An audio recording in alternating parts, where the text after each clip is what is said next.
Assalamualaikum warahmatullahi wabarakatuh. Akkam jirtan hordoftoota keenya. Baga jiraattan nutis nagaa alhamdulillahi rabbil alamin. Har'a inshaallah akkatti burgerii mana keessatti dalagachuu dandeenyu isin agarsiisa. Turtiin keessan wajjin haa ta'u. Wantoota burgeriidhaaf godhuudhaaf nama barbaachisan asitti qopheeffadhee jira. Isin agarsiisu tahaa gadhumaatti nu wajjin ta'a.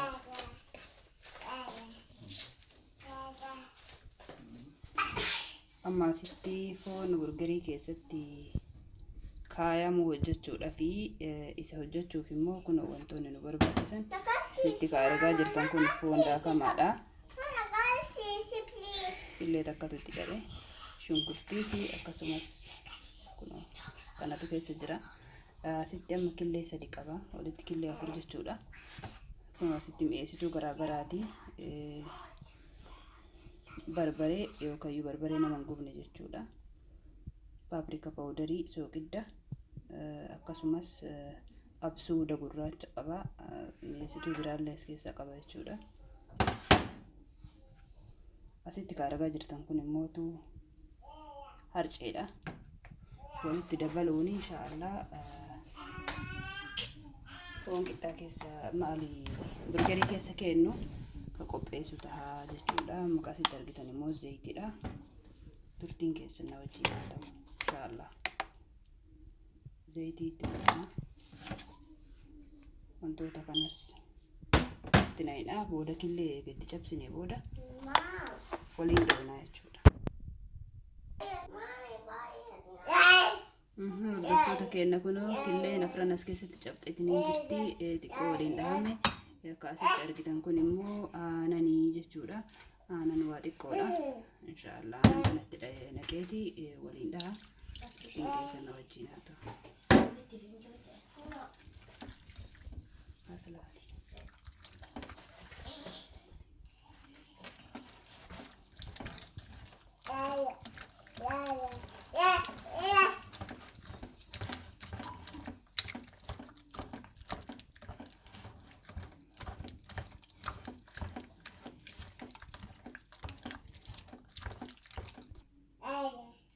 Matarra harcee waa xiqqoo itti dabalanna.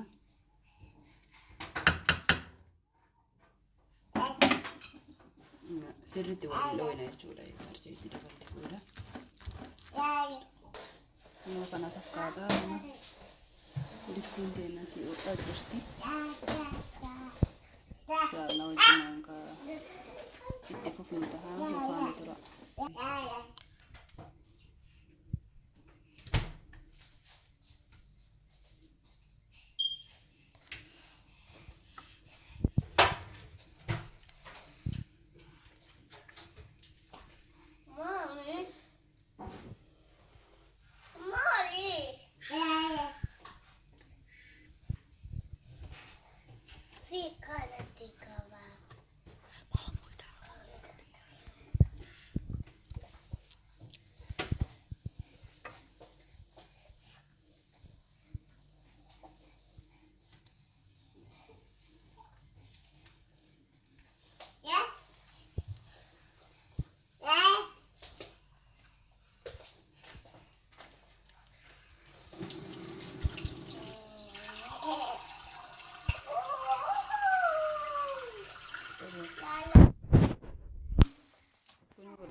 Inshaallah gara galchina.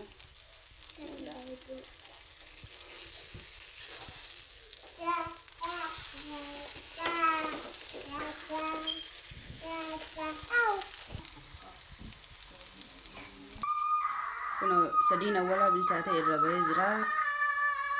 Ammas itti fufna.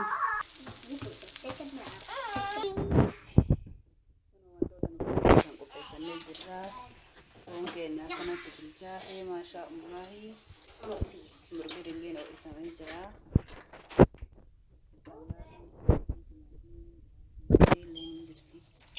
Kun shiizillee ni jira. Shubbiin kunuuti maal jettanii gaafatu? Tomaatoo kechup. Gosa biraalleedha. Amma yeroo walirratti sirreessee walitti deebi'e. kunoo amma foon irratti guurameetiniin jira. Akkuma argitanii nama hundaafuu waan inni hin jaalanne keessaa hambisnaa waan jaalatu itti goonafi jechuudha. Kanaatis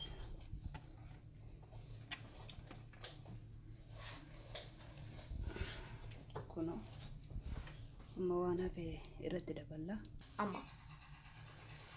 Kunoo hordoftoota keenyaa asirra geenneetiniin jirra jechuudha. Burgeriin keenya kana fakkaata. Waan wajjin turtaniif hedduu galatoomaa, waan daawwattaniif hedduu galatoomaa. Yoo ka isinitti tolu tahee like, subscribe, share godhaa. Tiin guddisaa isiniin jenna. Kun manatti hojjetamee namuu wanta hin jaalanne keessaa hin kaayu jechuudha. Wanta fi qofa keessa kaa'ata. Fakkeenyaaf mana nyaataatti shunkurtaa fi keechupaa waan adda addaatti naquudhaan ijoolleen keessaa gurguran jechuudha. Amma kun waa hundi keessa jira.